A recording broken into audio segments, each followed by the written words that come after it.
E eu quero convidar os irmãos a abrirem as suas Bíblias lá no texto de Gálatas, no capítulo 3. Então, por gentileza, abra sua Bíblia aí em Gálatas, capítulo 3. Nós vamos ler alguns trechos aí do capítulo 3 e do capítulo 4.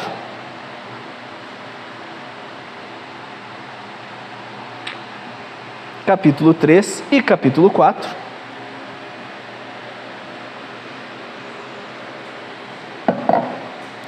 Nós leremos a partir do versículo 26. Esse vai ser o nosso texto base, embora hoje nós não vamos ter uma pregação expositiva, no sentido da exposição de tudo que tem a ver com o texto, né? Nós vamos nos atentar a uma expressão em especial e a partir de então irmos para outros textos aí. Então vamos lá, a partir do versículo 26...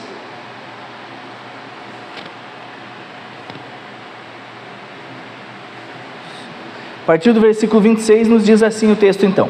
Acompanhe na sua Bíblia. Todos vocês são filhos de Deus mediante a fé em Cristo Jesus. Pois os que em Cristo foram batizados, de Cristo se revestiram. Não há judeu nem grego, nem escravo nem livre, homem nem mulher, pois todos são um em Cristo Jesus. E se vocês são de Cristo, são descendência de Abraão e herdeiros segundo a promessa. Digo, porém, que enquanto o herdeiro é menor de idade, em nada difere de um escravo, embora seja dono de tudo. No entanto, ele está sujeito a guardiões e administradores até o tempo determinado por seu pai. Assim também nós, quando éramos menores, estávamos escravizados aos princípios elementares do mundo. Mas quando chegou a plenitude do tempo, Deus enviou seu Filho nascido de mulher, nascido debaixo da lei, a fim de redimir os que estavam sob a lei, para que recebêssemos a adoção de filhos. E porque vocês são filhos, Deus enviou o Espírito de seu Filho ao coração de vocês, e ele clama: Abba, Pai. Assim, você já não é mais escravo, mas filho, e por ser filho, Deus também o tornou herdeiro. Até aqui.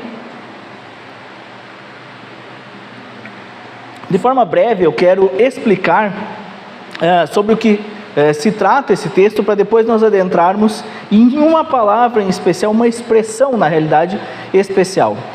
Essa carta aos Gálatas é uma carta escrita pelo apóstolo Paulo, muito provavelmente depois da sua primeira viagem. Lembre aí da situação. Então, o apóstolo Paulo, um homem que era judeu, se converteu ao evangelho e foi então se tornar um missionário. E ele fez algumas viagens missionárias, e a sua primeira viagem missionária foi para uma região chamada da Galácia, ou a Ásia Menor, né? Na verdade, a Ásia Menor, e dentro ali você tinha a região da Galácia. E essa região da Galácia possuía algumas igrejas. Então, quando Paulo envia essa carta aos Gálatas, muito provavelmente após a sua primeira viagem, ele envia muito provavelmente também a esses irmãos dessas regiões, dessa região da Galácia, onde ele tinha passado na sua primeira viagem missionária.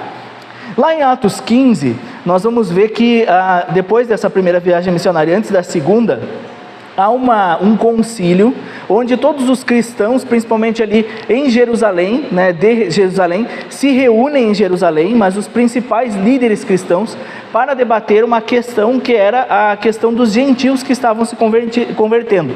Gentil não é aquele que é gentil e cordial, né? Mas eram aqueles que não eram judeus. Os que não eram judeus estavam se convertendo ao evangelho e eles não seguiam as regras que eram seguidas pelos judeus. Não eram circuncidados, não deixavam de comer carne de porco e etc, etc. E isso causou uma certa discórdia ali. E por isso, então, em Atos 15, há um concílio, uma reunião de todos os líderes religiosos para decidir, então, como proceder em relação a essas pessoas que não eram judeus e haviam se convertido. Fato é que antes desse concílio, depois que Paulo vai e começa a pregar o evangelho nessa região da Galácia, alguns judaizantes eram os cristãos que eram convertidos, eram judeus que eram convertidos ao cristianismo.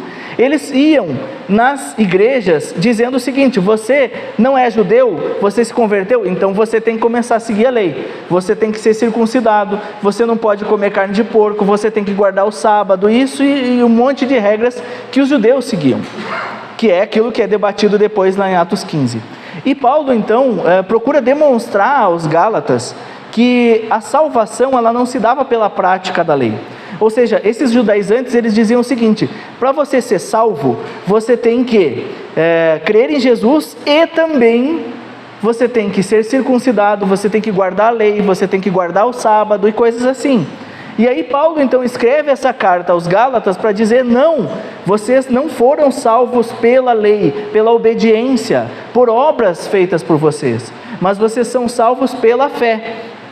E algo que Paulo começa a trabalhar, e esse é o ponto central desse texto que nós lemos, é que Paulo está trabalhando a ideia de que todos os cristãos, sejam de origem judaica ou não, são descendentes de Abraão pela fé. Abraão recebeu uma promessa que a descendência seria abençoada, né, seria o povo de Deus e tal. E Paulo então trabalha a ideia de que aqueles que são cristãos, ou seja, creem em Cristo, eles descendem espiritualmente de Abraão. E aqueles que são judeus, mas não creem em Cristo, não são descendentes de Abraão. E é isso que ele está falando sobre descendência e tudo mais, e é um texto muito similar ao texto de Romanos 8. Mas, dentro desse contexto todo, então, que ele fala sobre isso, ele vai usar uma expressão muito interessante no capítulo 4, versículos 4 e 5, especialmente no versículo 4. Ele diz o seguinte: mas, quando chegou a plenitude do tempo, Deus enviou seu filho, nascido de mulher, nascido debaixo da lei.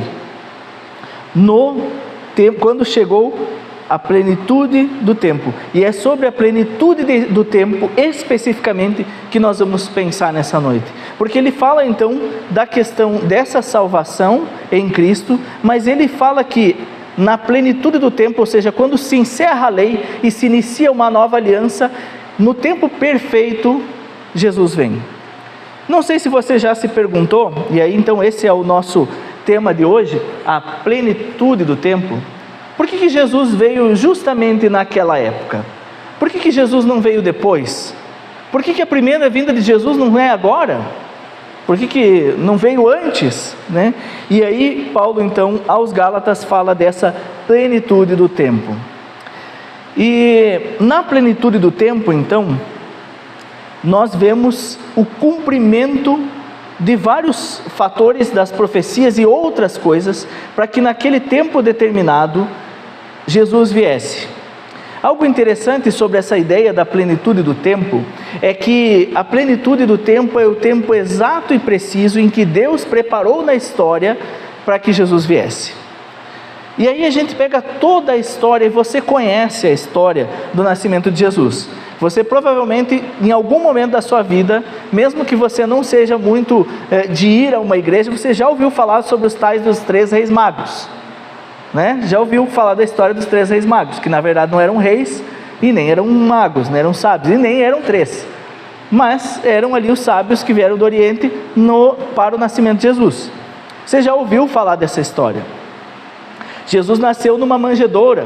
Você lembra que Maria, a mãe de Jesus, quando estava grávida, ela foi até Belém, para Jesus nascer em Belém, lembra disso? Então, quando nós pensamos na plenitude do tempo, nós pensamos sobre toda a história da humanidade, a história de todas as coisas, tendo sido preparadas para que no tempo preciso e oportuno, Jesus viesse ao mundo. Na história da humanidade, nós vamos ver tudo convergindo para aquele momento, para que naquele momento especial, as condições necessárias estivessem preparadas para que Jesus viesse. Vamos a alguns detalhes. Inclusive, Hernandes Dias Lopes fala o seguinte: Deus preparou o Império Babilônico para dar ao mundo uma legislação. Antes de Jesus vir ao mundo, os babilônicos dominaram, inclusive levaram o povo judeu para o cativeiro. Deus então preparou o Império Babilônico para dar ao mundo uma legislação. Deus preparou também o Império Medo-Persa para dar ao mundo um sistema tributário. Os persas vêm depois dos babilônios, e ali a história da rainha Esther acontece no período persa. É durante esse período persa que os judeus voltam até Jerusalém. Mas eu quero focar em outros 3 que são muito importantes. 2 nós vamos ver agora. Deus, ele diz, Hernandes Dias Lopes também diz, Deus preparou o Império Grego para dar ao mundo a cultura e uma língua universal. E vamos pensar especificamente sobre isso daqui a pouco. E o Império Romano para dar ao mundo um sistema jurídico e político. Deus preparou os hebreus para dar ao mundo a Escritura. Na plenitude dos tempos, quando o cenário estava pronto, Jesus veio, nascido de mulher, nascido sob a lei, para ser o nosso Redentor. Imagina a seguinte situação. Você lembra que os chamados então magos do ouro, incenso e mirra. Incenso, mirra, coisas preciosas. O ouro a gente conhece melhor.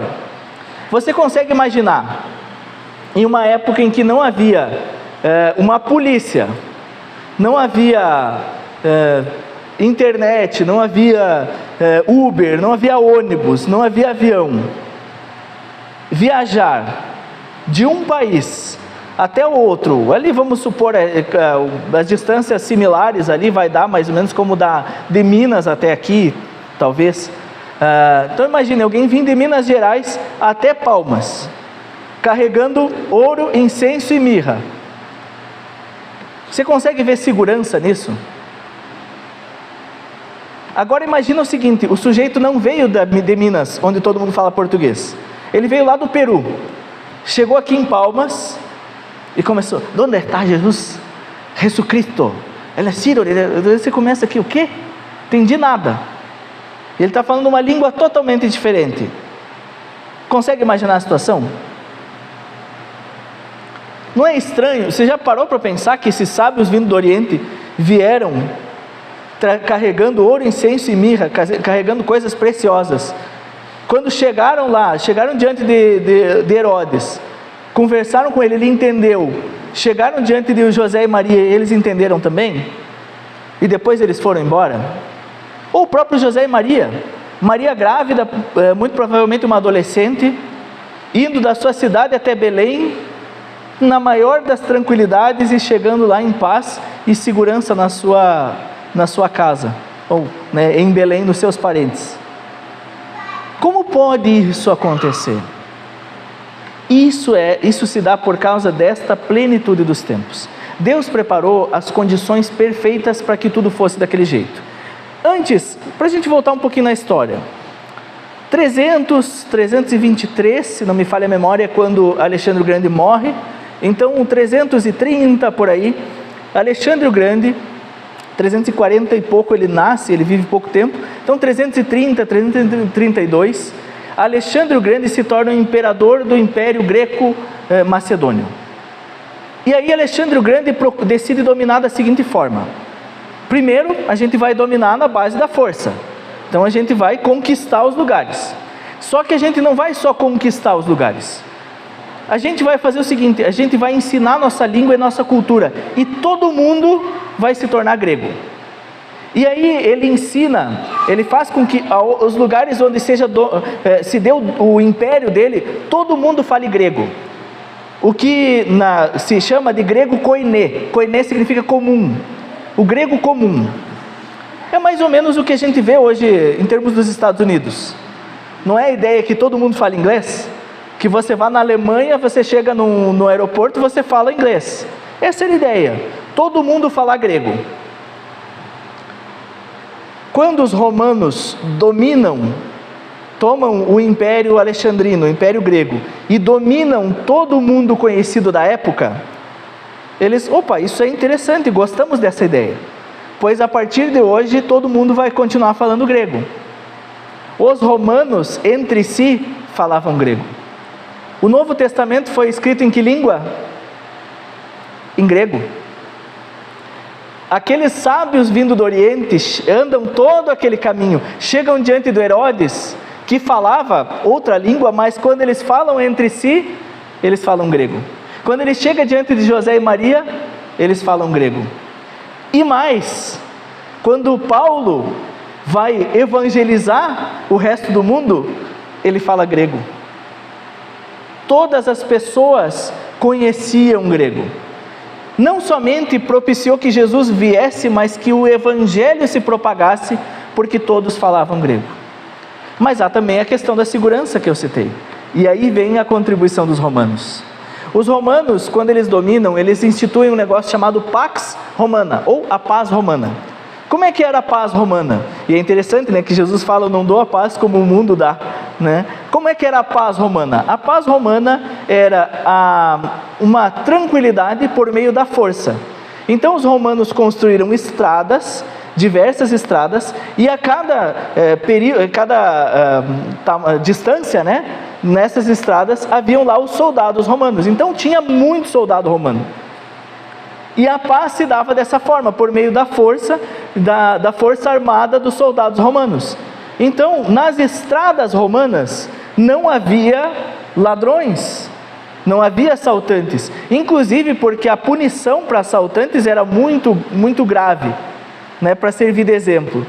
Então, durante o período romano, havia uma paz, né, essa paz completa no sentido de não haver perigo nas estradas e nos locais. Isso propiciou que uma comitiva de homens estudiosos, vindos do Oriente, atravessassem uma grande distância carregando tesouros muito caros, sem risco nenhum, para oferecer ao rei dos judeus. Não só isso, isso propiciou que o evangelho avançasse por meio daquelas vias, e que aquele casal, José e Maria, pudessem ir até Belém tranquilamente para poder nascer o bebê Jesus. Uma outra coisa, o imperador à época, César Augusto, ele decreta, justamente no nascimento de Jesus, que haveria de ser feito um recenseamento, um censo, onde todas as pessoas deveriam voltar à sua terra natal. José e Maria, ambos de Belém, eles eram da tribo de Judá. Quando chega o tempo propício, a plenitude do tempo, o que acontece? Eles vão até Belém, sua terra natal, e ali Jesus nasce. Qual a importância disso? A importância se dá na contribuição dos judeus.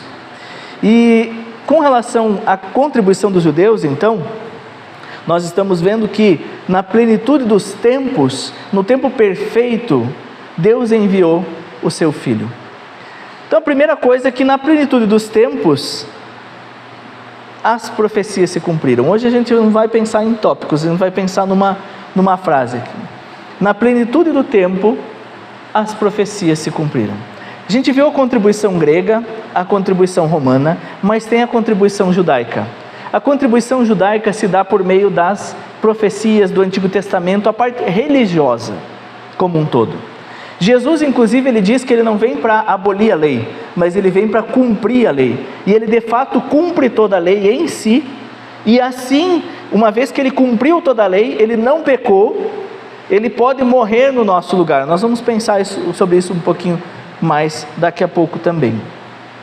Mas veja, há a contribuição das profecias, e são inúmeras as profecias chamadas profecias messiânicas, ou seja, as profecias que apontam para o Messias. Quem era o Messias? A palavra Messias vem do hebraico, que significa ungido.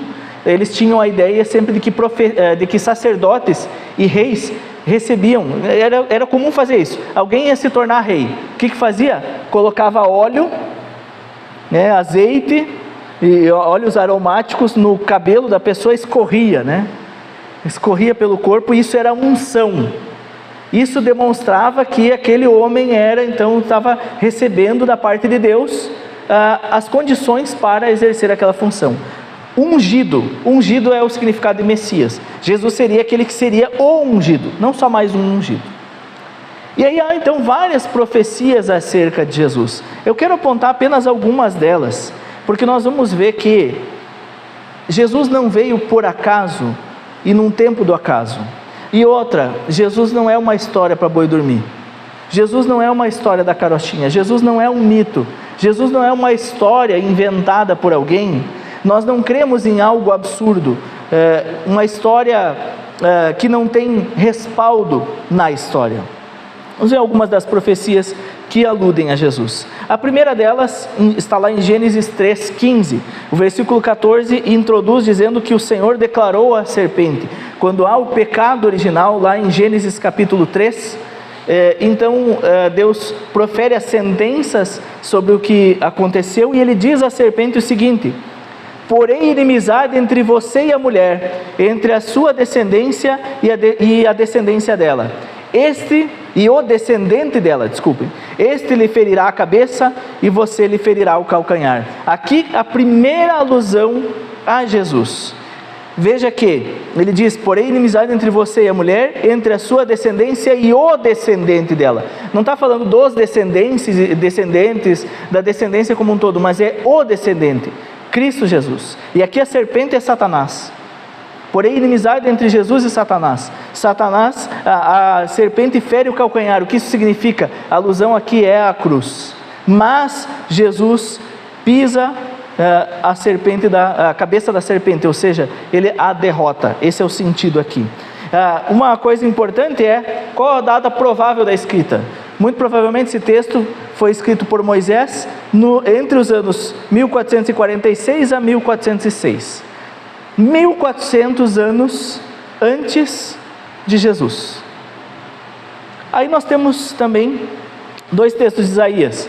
O primeiro diz assim: por isso o Senhor mesmo lhe dará um sinal, a virgem ficará grávida e dará à luz um filho e o chamará Emanuel. Não significa que o nome seria, Jesus da Silva Emanuel. Não, significa que Emanuel seria o título que Jesus receberia. Emanuel significa Deus conosco, ou seja, esse filho seria Deus estando conosco. E é isso que inclusive o evangelista vai falar quando cita essa profecia.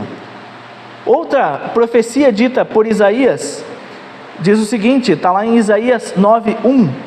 Contudo, inclusive se alguém quiser os slides ou os textos da mensagem, pode pedir depois para poder anotar e verificar. Contudo, não haverá mais escuridão para os que estavam aflitos. No passado ele humilhou a terra de Zebulon e de Naftali, mas no futuro honrará a Galileia dos gentios, o caminho do mar junto ao Jordão. Aqui ele vai falar sobre a luz aos gentios, a luz na Galileia, aonde Jesus realizou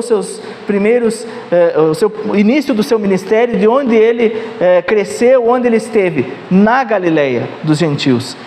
Detalhe, Isaías tem várias outras profecias, nós vamos ver uma daqui a pouco, mas Isaías escreve muito provavelmente entre 701 e 681 a.C. 700 anos antes de Jesus, isso estava sendo profetizado sobre ele. Outro texto também, Miqueias. Miqueias diz assim no capítulo 5, versículo 2: mas tu, Belém Efrata, embora pequena entre os clãs de Judá, de ti virá para mim aquele que será o governante sobre Israel. Por que Jesus, aquele que será o governante de Israel? Ou seja, o que vai ser o governante, o rei, o Messias, ele tem de vir de Belém. No tempo certo, perfeito, na data do recenseamento romano, José e Maria vão a Belém. Cumprimento da profecia, 700 anos antes de Jesus. Outras 2 profecias agora de Zacarias. Zacarias 9, versículo 9 diz assim: alegre-se muito, cidade de Sião, exulte Jerusalém, eis que o seu rei vem a você, justo e vitorioso, humilde e montado num jumento, um jumentinho cria de jumenta. Quem não lembra da situação de Jesus entrando em Jerusalém para a semana da paixão, quando ele vai passar pelos últimos dias antes de ser morto? Aí ele pede para pegarem um jumento que ninguém tinha montado e entra com aquele jumento e as pessoas com palmas, com ramos, celebrando. Está lá em Zacarias capítulo 9, versículo 9. Também em Zacarias capítulo 12, versículo 10: e derramarei sobre a família de Davi e sobre os habitantes de Jerusalém um espírito de ação de graças e súplicas. Olharão para mim aquele a quem traspassaram. O que é traspassaram? Cravaram, furaram. E chorarão por ele como quem chora a perda de um filho único. E se lamentarão amargamente por ele como quem perde o filho, como a perda do filho mais velho, como quem lamenta a perda do filho mais velho. Isso está em Zacarias 12, 10. Quem foi traspassado, ou seja, perfurado, suas mãos e seus pés por nós? por quem houve esse lamento, o Filho único, o Filho unigênito, Jesus Cristo. A data da escrita desse texto, muito provavelmente entre 520 e 480 a.C. Antes mesmo de virem os gregos e os romanos, as profecias já apontavam para aquele que haveria de vir e morrer no nosso lugar. Mas antes de nós aprofundarmos em uma muito especial, eu quero convidar os irmãos a abrirem as suas Bíblias no Salmo de número 22. Antes, abra aí, vamos abrir juntos o Evangelho de Mateus. Vai lá no finalzinho do Evangelho de Mateus.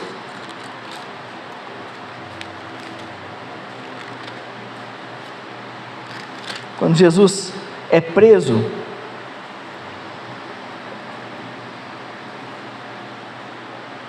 deixa eu catar aqui que esse aí não estava não tinha anotado.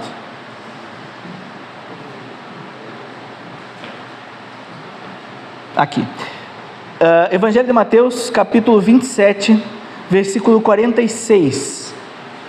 27 e 46.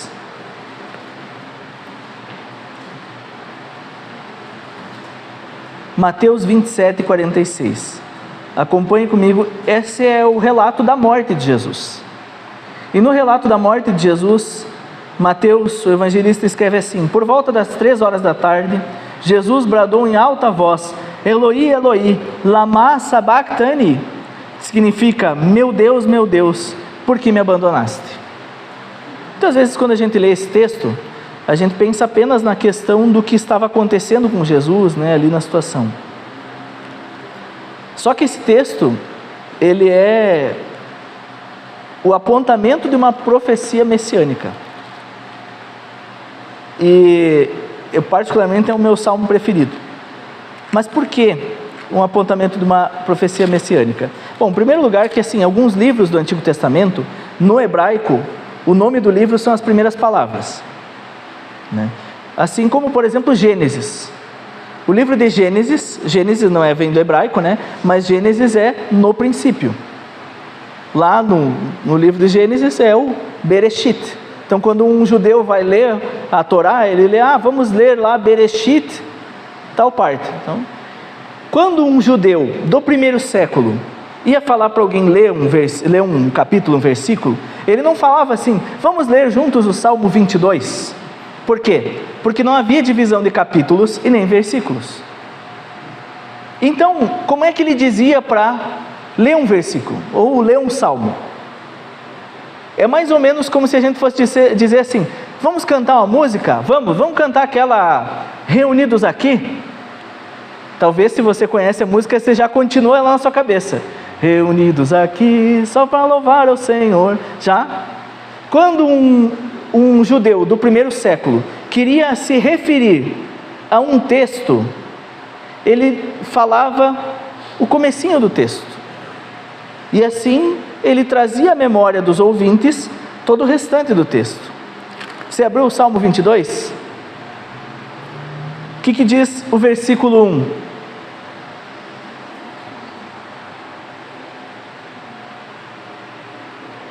Abra na sua Bíblia aí, que esse eu quero que você leia na sua Bíblia.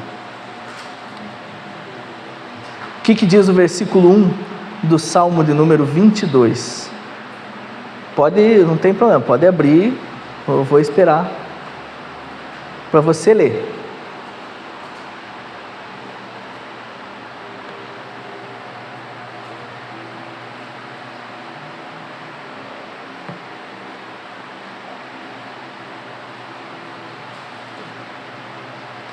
Versículo 1 do Salmo 22 nos diz: meu Deus, por que me desamparaste?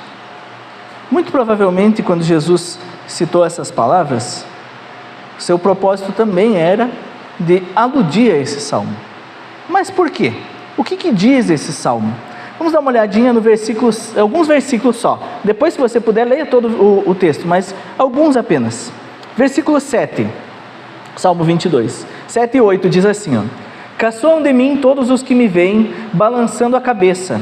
Lançam insultos contra mim, dizendo: recorra ao Senhor, que o Senhor o liberte, que Ele o livre, já que Ele quer bem. Você já ouviu isso em algum lugar na história? Se você não ouviu, leia o relato da crucificação de Jesus, porque é exatamente o que os fariseus e mestres da lei falavam para Jesus naquele momento. Um outro exemplo, versículos 14 ao 18. Versículo 14 em diante diz assim: como água me derramei, e todos os meus ossos estão desconjuntados. Meu coração se tornou como cera, derreteu-se no meu íntimo. Meu vigor secou como um caco de barro, e a minha língua gruda no céu da boca. Lembram Jesus falando? Tenho sede. Mais adiante: deixaste-me no pó à beira da morte. Cães me rodearam, um bando de homens maus me cercou. Perfuraram, olha que bonito, perfuraram o quê? Perfuraram minhas mãos e meus pés. Já vi isso na história, né? Em algum momento.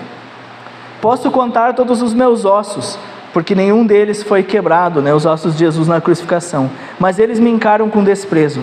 Dividiram as minhas roupas entre si. Você já leu isso no relato da crucificação, muito provavelmente. E lançaram sortes pelas minhas vestes. Esse salmo está falando do quê? Esse salmo era um salmo messiânico, um salmo que apontava para o rei vindouro, aquele que seria o Messias. Esse salmo foi escrito muito provavelmente no ano 1000, né, entre 1010 e 970 a.C., escrito por Davi. 1000 anos antes de Jesus, este salmo que relata o que aconteceria com o Messias. E Jesus na cruz fala, quase como se ele dissesse: hoje se cumpriu o Salmo 22. As profecias apontam para a vinda de Jesus. E na plenitude do tempo, então, as profecias se cumpriram. Com qual propósito? O propósito de nos oferecer salvação em Cristo Jesus. Deus nos ofereceu salvação. E nesse sentido nós vamos ler ainda rapidamente mais um texto. O texto de Isaías capítulo 53. Nós vamos ler apenas alguns versículos de Isaías 53. Os versículos 1 a 12, mas acompanhem na sua Bíblia. Tá? Isaías capítulo 53.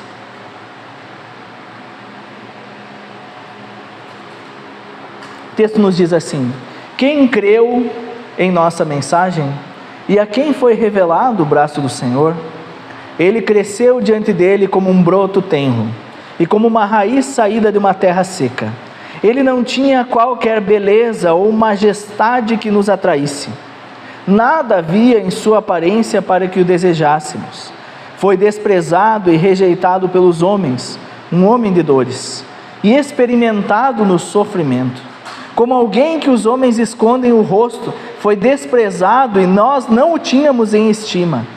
Certamente ele tomou sobre si as nossas enfermidades e sobre si levou as nossas doenças.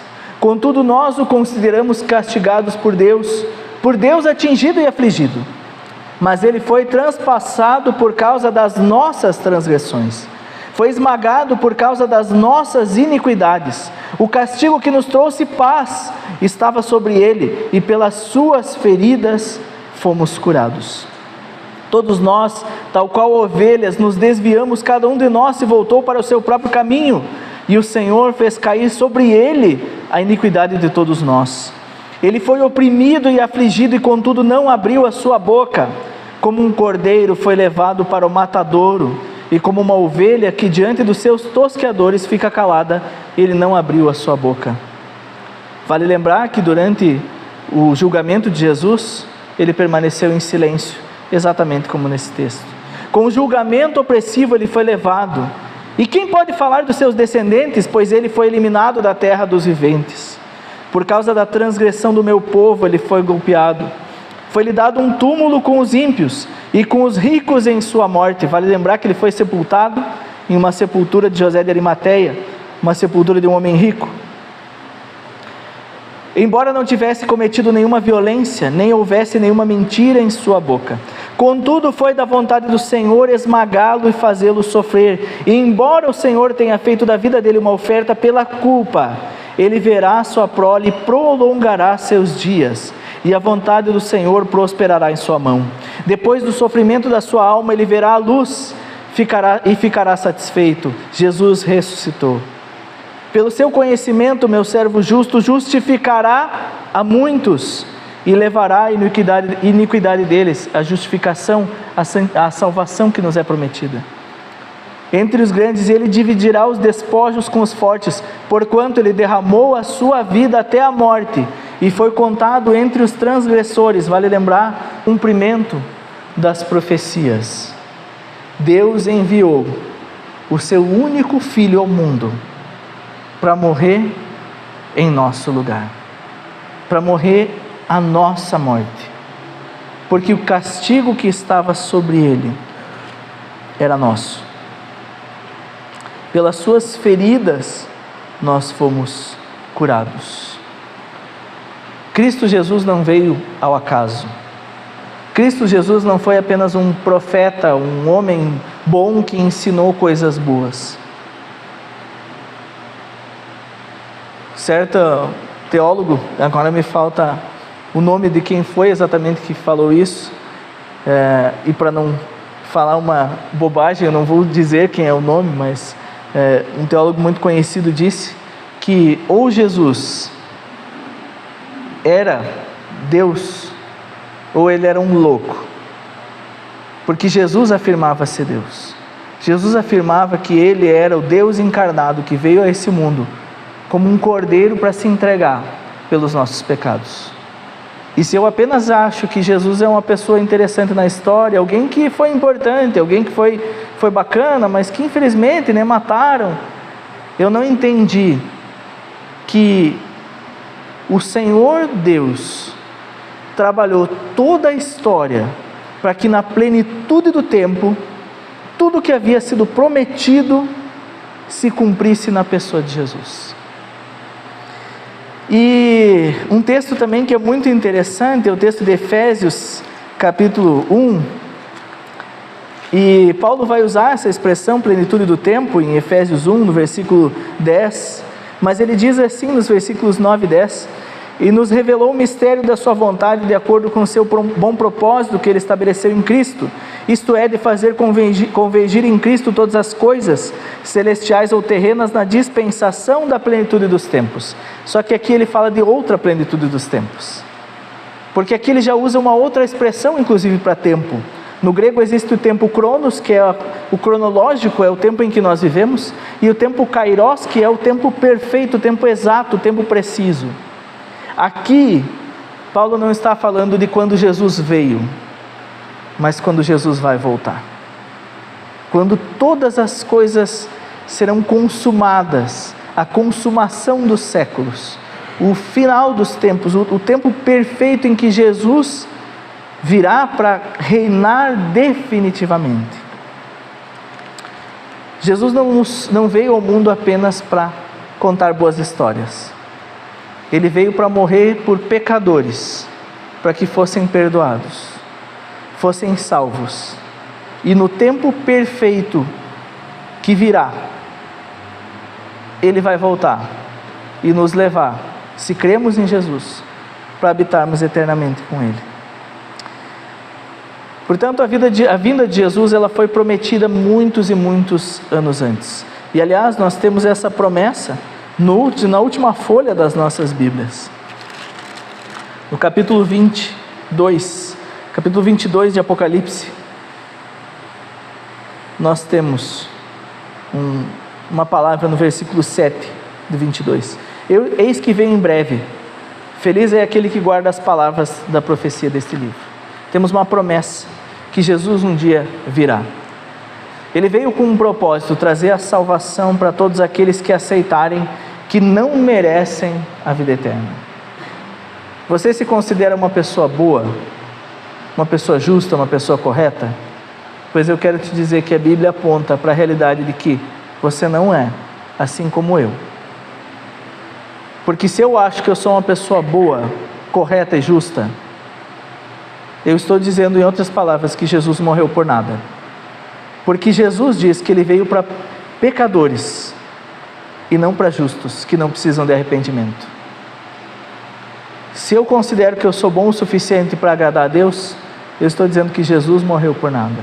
Mas Jesus, no tempo preciso, o tempo perfeito, veio e se entregou por nós. E a pergunta que eu deixo, a pergunta que fica é: uma vez que Jesus é o centro da história e do tempo como conhecemos, você tem vivido tendo Cristo como centro da sua vida? Jesus tem sido o centro da sua vida, o centro das suas decisões, o centro dos seus pensamentos, o centro das suas canções, o centro do seu respirar, o centro dos seus desejos. Jesus tem sido o centro da tua história. Porque não adianta de nada, ano após ano, nós cantarmos músicas natalinas, colocarmos, a árvore de Natal bonita, colocarmos o presépio e continuarmos vivendo muitas vezes na nossa vida como se Jesus não existisse. Jesus quer mudar as nossas histórias. Jesus quer que nós tenhamos cada vez mais as nossas histórias transformadas por Ele. E eu quero orar por todos nós aqui, para que nós possamos ter mais de Cristo em nossas vidas. E se você talvez não tenha vivido tendo Cristo como sendo a tua vida, e precisa se reconciliar ou entregar a tua vida a Deus, eu vou pedir que você repita na sua mente aquilo que eu estiver orando nesse primeiro momento, e depois eu vou fazer uma oração mais geral. Então, pedir que todos fechem os seus olhos. E se você então agora deseja se reconciliar ou entregar a sua vida para Deus, entendeu que Jesus não veio por acaso, mas Ele veio na plenitude do tempo, no tempo perfeito da história, para mudar as nossas histórias, e você quer que Jesus mude a sua história, transforme a sua vida, eu te convido a fazer essa oração na sua mente, no seu coração, e dizer: Senhor Deus, em nome de Jesus, eu reconheço que eu sou pecador, eu reconheço que sem Jesus eu não vou para perto de Deus, sem Jesus eu estou condenado, eu não mereço ter paz com Deus. Mas, meu Deus, em nome de Jesus, eu me arrependo dos meus pecados e eu entrego a minha vida para Ti. Em nome de Jesus eu peço, muda a minha história, transforma a minha vida, conduz a minha vida a partir de hoje, me perdoa e me restaura, e me dá a certeza de vida eterna, em nome de Jesus. Senhor meu Deus, em nome de Jesus, eu clamo por todos aqui. Eu posso falar por todos, nós precisamos mais do Senhor. Porque nós muitas vezes ainda pecamos, ainda andamos longe do Senhor. Muitas vezes nós deixamos o Senhor de lado nas nossas vidas.